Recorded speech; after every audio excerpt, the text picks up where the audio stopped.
الرحمن الرحيم. السلام عليكم ورحمة الله وبركاته. أنا السلامة أصحابتي قالي مeel kastoo aad joogtaan dunida dacaladeeda nabad ku waar ayaan idin leeyahay.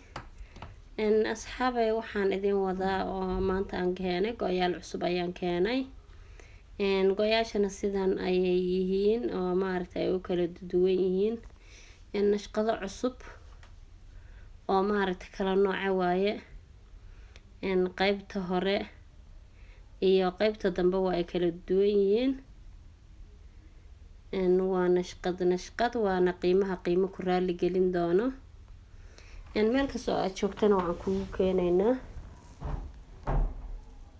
Marka asxaabteeda qaaliga ah hadda laga faa'iideysto go'yaashan quruxda badan.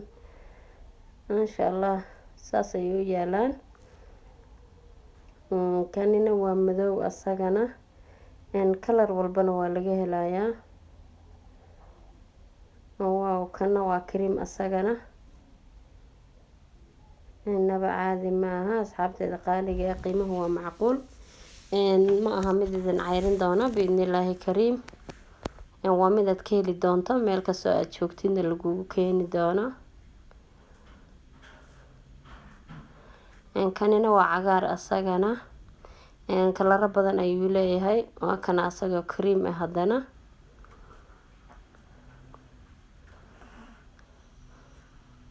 Kana waa pinki asaga oo maaruna waa uu leeyahay. Noocan waa nooc cusub oo design kala tahay asagana. Hadda waxaan leeyahay haddii ay tahay markii ugu horeyso oo channel-keena aad soo booqato fadlan subscribe noo saar haddaad asxaabta hore noola sii joogtayna. Waad ku mahadsantahay la joogitaankaaga waana kaaga mahadcelinayaa. U sheer garay asxaabtaada iyo eheladaada si ay uga faa'iideystaan. Walaashiin idin la salaamu calaykum waraxmatullaahi